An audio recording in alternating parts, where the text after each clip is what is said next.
Pemirsa, Sindo Malam hadir dengan beragam informasi terkini tanah air serta mancanegara.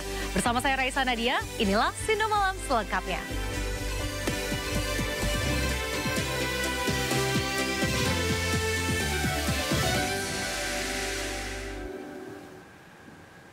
Pemirsa, kebakaran melanda Pasar Bintaro, Jakarta Selatan yang diduga karena korsleting listrik.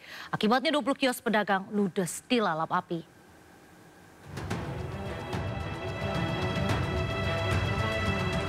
Para pedagang masih berusaha mengambil sisa barang dagangannya di sejumlah kios yang terbakar di Pasar Bintaro, Jakarta Selatan.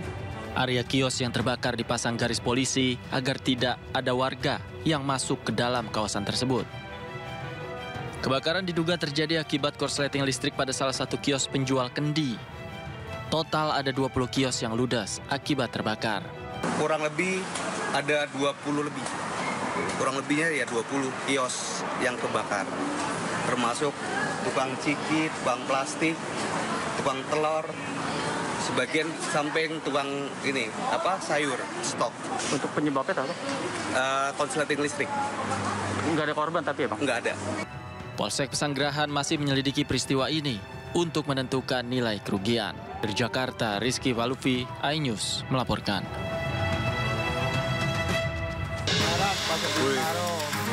Panas, parah garis.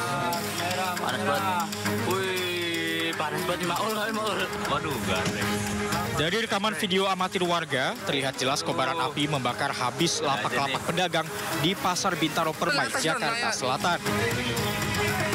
20 kios di lantai 2 yang terbakar diduga berasal dari korsleting listrik. Menurut petugas damkar, kebakaran terjadi sekitar 50% dari total lapak pedagang di lantai 2 dengan luasan area 60 meter persegi. TKP-nya adalah pasar di Bintaro Permai. Yang terbakar adalah kios di lantai 2. Informasi yang kami terima, warga datang ke pos menginformasikan ini, unit kami meluncur ke TKP dan benar terjadi kebakaran di lantai 2 di kios di pasar Bintaro Permai ini. Ada berapa kios Pak yang terbakar Pak? Kurang lebihnya sekitar 20 kios ya, 20 kios yang terbakar di lantai 2. Tidak ada korban jiwa, namun untuk mengantisipasi kobaran api meluas, petugas menerjunkan 20 unit mobil pemadam dengan 60 personil petugas pemadam kebakaran. Belum diketahui total kerugian dalam peristiwa ini karena masih dalam penyelidikan kepolisian setempat. Dari Jakarta, Den Helmi Sajambati, iNews melaporkan.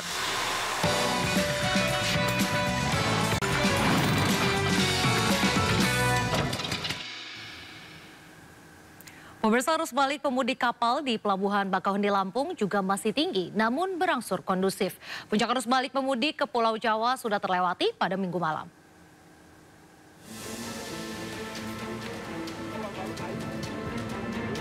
Memasuki periode terakhir puncak arus balik Lebaran 2025, aktivitas penyeberangan pemudik kapal di Pelabuhan Bakauheni Lampung masih tinggi. Hingga Senin siang, kepadatan calon penumpang yang akan menyeberang kembali ke Pulau Jawa masih terlihat di area pintu masuk pelabuhan, terutama di jalur kendaraan roda 4. Meski demikian, kepadatan pemudik dapat terurai dengan baik dan situasi di titik antrean masuk kapal tetap kondusif. Puncak arus balik pemudik di Pelabuhan Bakauheni Lampung sudah terjadi pada Minggu malam. Dengan jumlah kendaraan yang menyeberang ke Pelabuhan Merak sebanyak 35.000 kendaraan. Dan kemarin sampai malam tadi itu adalah puncak yang lumayan terjadi kenaikan dibandingkan dengan hari sebelumnya. Tercatat dari hasil reservasi dan boarding para penumpang dan pengendara, khususnya pengendara itu tercatat 42.201 kendaraan. Itu. Jadi puncaknya adalah sebetulnya malam tadi terjadi kenaikan signifikan dari yang sebelumnya itu sekitar 35.000 kendaraan. Gitu.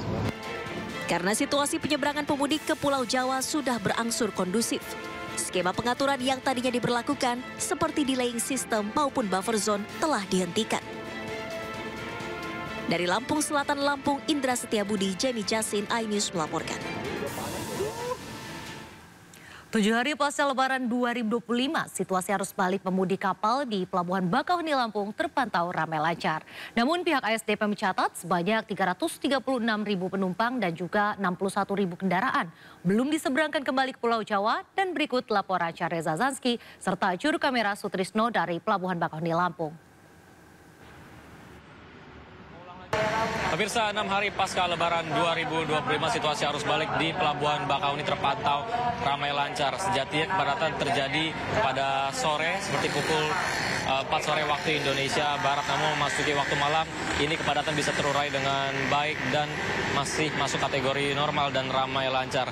Dan data yang kami terima per 6 April ada sekitar 75.000 penumpang yang sudah diseberangkan dari Pulau Sumatera menuju ke Jawa. Di periode yang sama juga ada sekitar 17.000 kendaraan yang sudah diseberangkan. Dan memang hari ini meski sudah tidak diprediksi puncak arus balik, namun faktanya ini masih begitu padat hingga saat ini, di mana ASDP sendiri menjamin bahwasanya akan ada tiba bongkar berangkat, baik itu yang sampai ke Bakauheni dan juga sampai di Pelabuhan Merak tentunya. Dan pihak ASDP juga menjamin bahwasanya arus balik Lebaran 2025 kali ini bisa berjalan dengan aman dan juga terkendali. Pihaknya juga berkoordinasi dengan beberapa instansi terkait demi mengurai kepadatan yang terjadi di pelabuhan ataupun di luar Pelabuhan Bakauheni, dan juga diberlakukan sistem tiba bongkar berangkat di beberapa pelabuhan untuk bisa mengakomodir para pemudik yang mayoritas merupakan kendaraan pribadi di Pelabuhan Bakauheni, supaya situasi arus balik di Pelabuhan Bakauheni terpantau dan bisa terkendali tentunya. Dari Lampung Selatan, saya Reza Zanski, Sutrisno, iNews melaporkan. Seminggu pasca Lebaran 2025, masyarakat kembali ke Jakarta melalui stasiun Pasar Senen. Kepadatan terlihat berkurang pada Senin sore. PT KAI Daob 1 mencatat 19.000 lebih kedatangan hari ini yang didominasi dari wilayah Jawa Tengah dan Jawa Timur. Dan berikut laporan Ayah Dufus serta juru kamera Ade Supriyatna dari stasiun Pasar Senen, Jakarta. Pemirsa, di stasiun Pasar Senen di hari terakhir cuti Lebaran 2025, arus balik ini masih terus terpantau berangsur kondusif, di mana kepadatan ini terjadi namun tidak seperti pagi hari tadi maupun kemarin, yakni tepatnya di hari Minggu yang merupakan puncak dari arus balik Lebaran 2025. Saya ingin mengajak Anda untuk melihat di belakang saya, ini merupakan situasi di stasiun Pasar Senen yang mana masih dipadati oleh penumpang baik yang datang dari berbagai wilayah maupun penumpang yang akan diberangkatkan. Dan dari PT KAI Daob 1 sendiri mencatat ini ada sekitar 19.000 lebih penumpang yang datang dari berbagai wilayah yang didominasi dari Jawa Tengah dan juga Jawa Timur, dan juga masih ada terpantau sekitar 21.000 lebih penumpang yang nantinya akan diberangkatkan ke sejumlah wilayah. Dan memang hari ini diperkirakan akan menjadi hari terakhir dari puncak arus balik Lebaran 2025, mengingat besok sudah banyak masyarakat yang mulai beraktivitas baik bekerja maupun sekolah. Dan untuk di stasiun Pasar Senen sendiri di hari Senin ini nantinya keberangkatan terakhir adalah pukul 12:30 waktu Indonesia Barat dini hari. Dari Jakarta, saya Nufus beserta juru kamera Ade Supriyatna, iNews melaporkan. Pemirsa, arus balik Lebaran, volume kendaraan di ruas tol Cikatama sudah mulai menurun. Kepolisian masih menerapkan pemberlakuan rekayasa lalu lintas one way hingga gerbang tol Cikatama. Kendaraan yang melintas masih didominasi mobil pribadi yang disusul bus antar kota antar provinsi. Kepadatan hanya terjadi pada antrian kendaraan yang akan melaksanakan transaksi di gerbang tol. Setelah transaksi di gerbang tol, arus lalu lintas kembali lancar. Kepadatan kembali terjadi jelang rest area di kilometer 62.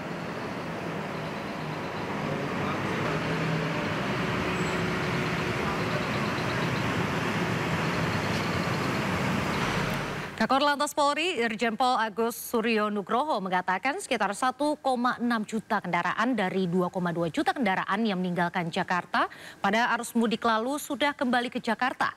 Kakor Lantas pun menyebut selama pelaksanaan operasi ketupat tahun ini, angka meninggal dunia akibat kecelakaan di jalan tol turun 72%. Jadi arus mudik sudah kita lewati, saat ini mengakhiri arus balik. Jadi kami laporkan update terakhir arus balik tanggal 7, jumlah yang sudah masuk ke arah Jakarta itu hampir 1.600.000. Jadi sudah hampir 70%. Ini informasi dari Jasa Marga. Maka dari itu kami sampaikan kepada rekan-rekan bahwa perintah Bapak Kapolri, operasi ketupat khususnya arus balik ini harus melayani secara ikhlas. Baik dari stakeholder, ada Jasa Raharja, Jasa Marga, Kementerian Perhubungan. Oleh sebab itu, tata kelola khususnya arus balik sudah kita optimalkan dengan koordinasi stakeholder. Hari ini masih kita berlakukan one way nasional arah balik. Jadi nanti akan kita evaluasi apakah akan kita hentikan hari ini atau mungkin besok. Nanti kita akan kolaborasi lagi, mungkin sore kami akan meeting lagi, nanti akan melihat traffic yang tersisa yang belum masuk ke Jakarta. Oke, kemudian berarti puncak arus balik sudah terlewati? Puncak arus balik setelah kita identifikasi traffic counting itu tanggal 5. Jadi tanggal 5 puncak arus balik, tanggal 6 kemarin juga cukup banyak, tetapi puncaknya adalah tanggal 5 kemarin, sudah kita lewati. Evaluasi untuk arus mudik dan arus balik seperti apa? Evaluasi arus balik umumnya berjalan dengan baik. Justru pada saat arus balik ini menjadi concern Bapak Kapolri sehingga ada penambahan personil, ada penebalan personil, termasuk melibatkan personil-personil dari Jasa Raharja yang tergelar di jalan, penambahan personil dari Jasa Marga termasuk juga dari kementerian.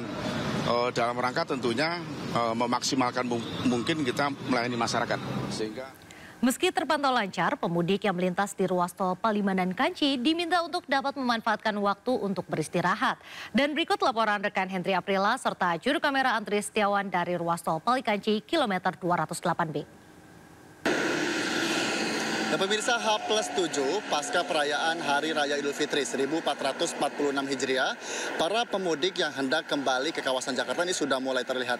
Bahkan sejak tadi pagi sampai dengan malam hari ini, arus kendaraan yang melintas di ruas tol Palimanan Kanci ini untuk kembali ke kawasan Jakarta juga bisa dikatakan lenggang dan juga lancar.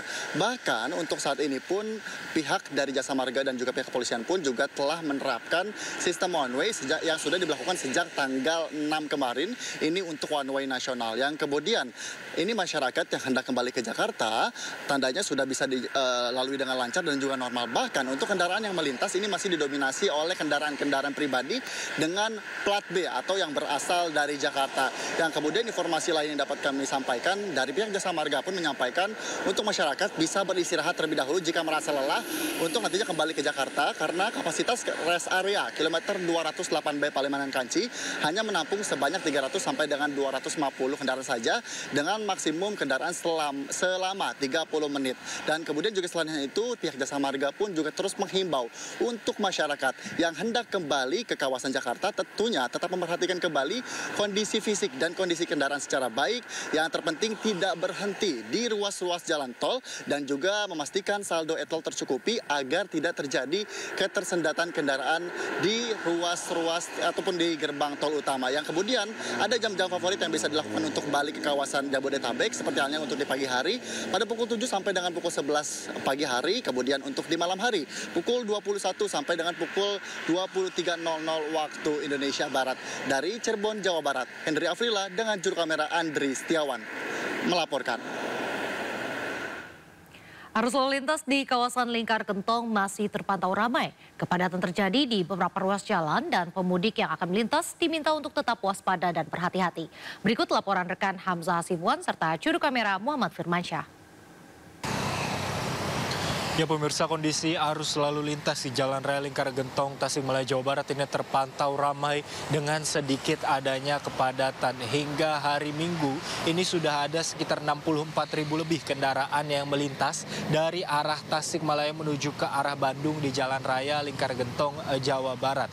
Kendaraan yang melintas di Jalan Raya Lingkar Gentong ini menandai sudah adanya momen arus balik Lebaran 2025 di Jalan Raya Lingkar Gentong. Selain itu, nantinya pihak kepolisian ini juga akan memberlakukan rekayasa lalu lintas one way secara situasional jika ditemukan adanya kepadatan di salah satu titik yang menjadi titik rawan kemacetan, yaitu tanjakan letter U Gentong. Selain itu, pihak kepolisian juga akan mempertimbangkan jumlah dan volume kepadatan yang meningkat secara signifikan di Jalan Raya Lingkar Gentong untuk melakukan rekayasa lalu lintas one way. Selain itu pemirsa, beberapa hari terakhir ini cuaca di Jalan Raya Lingkar Gentong ini sempat hujan, sehingga khususnya para pengendara roda 2 ini diimbau untuk membawa perlengkapan ketika berkendara saat hujan. Selain itu, para pengendara baik roda 2 maupun roda 4 ini juga diimbau untuk selalu berhati-hati karena tanjakan letter U Gentong ini memiliki tanjakan dan turunan yang cukup curam ditambah dengan kelokan yang tajam, sehingga memerlukan fokus yang tinggi ketika melintas di Jalan Raya Lingkar Gentong. Dari Tasikmalaya, Jawa Barat, Hamzah Hasibuan, Muhfirmansyah, iNews melaporkan. Pemirsa, Wakil Presiden Gibran Rakabuming Raka kembali meninjau langsung situasi arus balik. Kali ini Wapres meninjau pemudik yang menggunakan transportasi laut di kantor pusat PT Pelni Jakarta Pusat. Wapres Gibran Rakabuming Raka memantau langsung kesiapsiagaan layanan PT Pelni dalam menghadapi tingginya arus balik Lebaran. Wapres menyampaikan dukungannya terhadap upaya Pelni untuk memperbaiki dan menambah armada kapal agar dapat meningkatkan pelayanan transportasi laut bagi masyarakat, khususnya di kawasan kepulauan.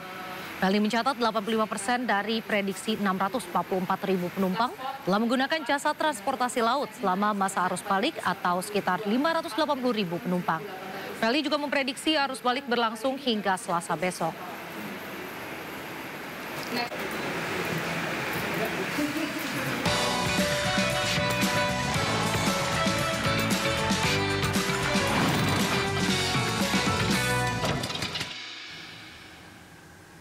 Pemirsa, tim pengamanan protokoler Kapolri mendatangi kantor media dan meminta maaf atas dugaan pemukulan kepada wartawan. Pemukulan diduga dilakukan oleh oknum ajudan Kapolri di Stasiun Tawang, Semarang, Jawa Tengah.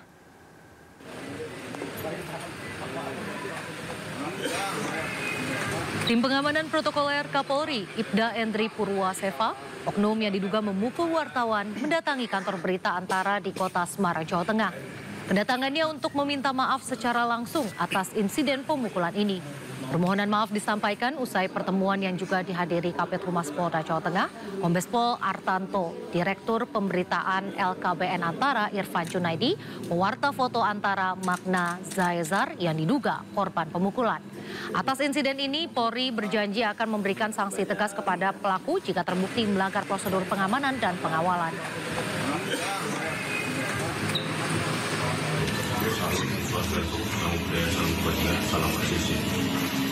Jadi kami dari tim pengaman protokoler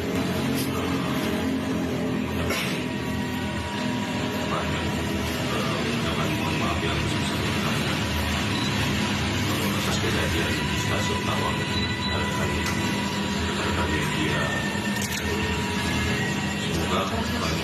Semoga ke depannya atas kejadian ini kita memiliki manusia profesional dan lebih dewasa. Kami dari Polda Jawa Tengah mewakili institusi Polri menyesalkan atas insiden ini yang seharusnya tidak perlu terjadi dan bisa dihindari. Dan memang saat itu situasinya sangat ramai, crowded, dan SOP yang dilakukan oleh tim pengamanan protokoler ini semestinya tidak perlu dilakukan oleh Mas Endri, ini tidak perlu secara emosional dan secara fisik dan verbal yang dilakukan terhadap Mas Magna. Kita dari kepolisian akan menyelidiki insiden ini dan apabila ditemukan pelanggaran, kami tidak akan memberikan sanksi secara tegas sesuai dengan aturan yang berlaku. Pemirsa, sebelumnya seorang pengawal pribadi Kapolri diduga melakukan kekerasan fisik terhadap jurnalis yang tengah bertugas meliput kunjungan Kapolri saat meninjau arus balik di Stasiun Tawang, Semarang. Pewarta foto antara menjadi korban pemukulan, sementara jurnalis lain mendapat intimidasi.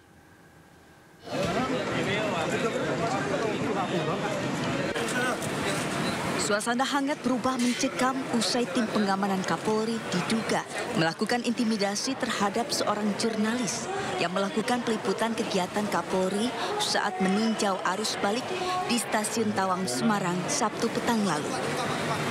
Saat itu Kapolri tengah menyapa penumpang difabel yang duduk di kursi roda. Namun tanpa sebab yang jelas, seorang petugas tim pengamanan Kapolri justru melakukan intimidasi kepada jurnalis dengan tiba-tiba mendorong para jurnalis secara kasar agar menjauh dari Kapolri. Tim pengamanan Kapolri tersebut juga berkata kasar dengan mengatakan, "Kalian pers saya tempeleng satu-satu." Atas kejadian tersebut, perwakilan Pewarta Foto Indonesia PFI Semarang menuntut pelaku kekerasan untuk meminta maaf serta mendesak Kapolri memberi sanksi tegas kepada oknum yang mencederai kebebasan pers. PFI dan PWI Jawa Tengah juga mendorong para korban kekerasan untuk melapor ke Polda Jawa Tengah. Dari Semarang, Jawa Tengah, Kristadi iNews melaporkan. Beralih ke informasi lain, pemirsa, Gubernur Jawa Barat Deddy Mulyadi menyindir Bupati Indramayu Luki Hakim yang tengah liburan di Jepang. Sindiran tersebut disampaikan Deddy Mulyadi di akun media sosialnya. Dalam unggahan di akun media sosialnya, Gubernur Jawa Barat Deddy Mulyadi mengunggah kompilasi foto Luki Hakim yang tengah berlibur di Jepang. Foto tersebut merupakan tangkapan layar dari akun Instagram Luki Hakim Official. Deddy Mulyadi juga menyampaikan selamat berlibur ke Luki Hakim dan menyindir agar tidak pergi berlibur diam-diam. Terkait hal ini, tim redaksi kami sudah menghubungi Bupati Indramayu Luki Hakim, namun hingga saat ini belum ada jawaban. Sementara itu, Wakil Menteri Dalam Negeri disebut akan memanggil Luki Hakim untuk dimintai keterangan. Nah, kemudian yang mengenai perjalanan Pak Luki Hakim ke Jepang, betul bahwa itu adalah hak pribadi, setiap orang boleh berlibur apalagi di hari libur dan cuti lebaran, tetapi bahwa untuk gubernur, bupati, wali kota, wakil gubernur, wakil bupati, wakil wali kota, kalau melakukan perjalanan ke luar negeri harus mendapat izin dari Mendagri. Suratnya diajukan melalui Gubernur Jawa Barat. Jadi memang ada aturannya, dan kalau melanggar ya memang sanksinya agak berat ya, yaitu diberhentikan selama 3 bulan. Setelah itu nanti menjabat kembali. Nah, itu ketentuannya seperti itu. Ya, untuk itu mari kita bersama-sama saling menjaga, saling taat kepada ketentuan. Dan kalau komunikasi, tadi malam Pak Luki Hakim sudah berkomunikasi dengan saya dan dia menyampaikan permintaan maaf karena tidak mengajukan izin terlebih dahulu bepergian ke Jepang, dan itu dilakukan untuk memenuhi keinginan anak-anaknya. Saya pikir ya Pak Luki Hakim juga punya hak untuk bepergian ke luar negeri, tetapi gimana ya, memang ada aturannya. Kementerian Dalam Negeri menanti penjelasan Bupati Indramayu Luki Hakim terkait kepergiannya ke luar negeri tanpa izin.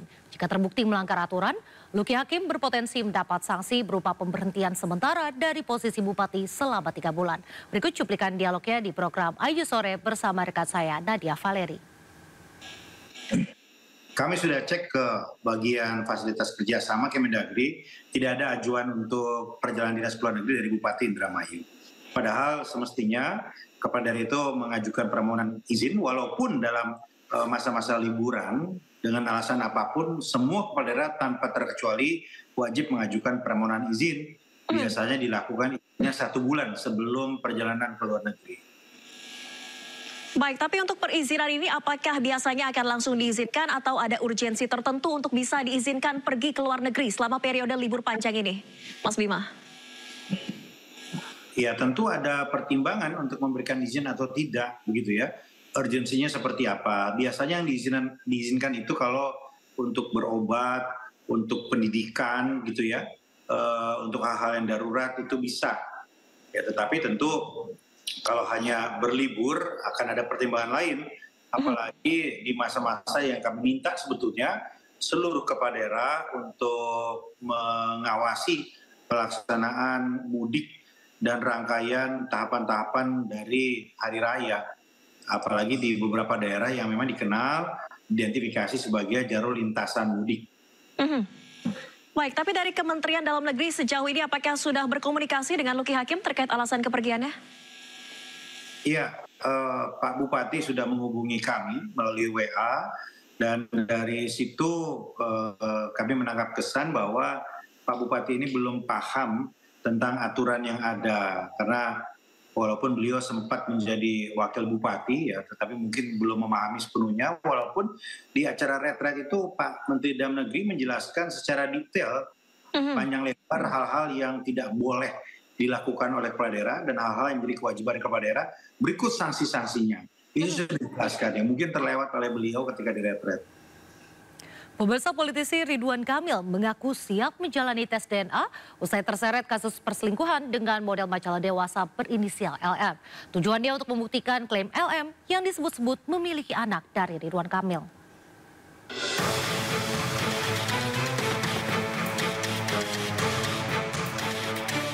Ridwan Kamil melalui kuasa hukumnya akhirnya buka suara terkait dugaan perselingkuhannya dengan model majalah dewasa berinisial LM. Mantan Gubernur Jawa Barat itu membantah segala tuduhan LM yang ramai diperbincangkan masyarakat di media sosial. RK juga mengaku siap menjalani tes DNA untuk membuktikan klaim LM yang disebut-sebut memiliki anak dari Ridwan Kamil. Kami seyogianya tes DNA ini melalui putusan pengadilan atau perintah pengadilan melalui gugatan perdata. Nah, gugatan perdata atau adanya permintaan dari penyidik ya. Namun demikian, kalau kedua belah pihak sepakat, ini harus ada kesepakatan kedua belah pihak bahwa Pak RK maupun Pak LM sendiri ya bisa mengajukan tanpa perintah pengadilan, tanpa putusan pengadilan, ya mengenyampingkanlah bahasanya seperti itu ya, mengenyampingkan putusan pengadilan, kemudian mengajukan permohonan secara mandiri, mengajukan permohonan ke divisi DVI Mabes Polri. Sebelumnya, LM melalui tim kuasa hukumnya meminta pertanggungjawaban terhadap anak yang diduga hasil dari hubungan gelap LM dengan Ridwan Kamil. Hubungan ini kan mereka berdua sendiri. Ada pembicaraan mereka pribadi, internal yang enggak pernah saya sebagai kuasa hukumnya pun ada yang tidak semua dibicarakan. Cuman kembali lagi, ya kita sebagai laki ya, boys will be boys. Laki-laki cuma bisa dipegang dengan omongannya, ya udah jalanin seperti itu. Ya itu apa Pak? Komitmen itu apa? Ya nggak tahu, hanya mereka yang tahu. Nggak dari klien abang? Kalau dari klien aku ya pembicaranya bahwa ya dia bertanggung jawab dan lain-lain ya itu. Mereka sendiri yang tahu. Bertanggung jawab dalam artian minta dibesarkan, diberdayakan kalau atau masalah dibesarkan atau apapun itu nggak tahu. Tapi yang jelas ketika suatu hubungan itu adalah internal mereka berbicara bagaimana future ke depan. Sebelumnya viral potongan sebuah status milik model majalah dewasa berinisial LM di media sosial. Dalam keterangannya, LM meminta pertanggungjawaban atas anak kandungnya kepada mantan Gubernur Jawa Barat Ridwan Kamil. Selain itu, LM juga mengunggah postingan bukti percakapan yang diduga dilakukan dengan Ridwan Kamil. Tidak hanya itu, dugaan hubungan perselingkuhan Ridwan Kamil dengan LM ini disebut-sebut menghasilkan seorang putri. Tim Liputan iNews melaporkan. Menko Bidang Perekonomian mengumpulkan sejumlah pejabat dan pengusaha untuk membahas kebijakan tarif impor resiprokal Amerika Serikat. Informasi selanjutnya akan hadir, tetaplah di Sindo Malam.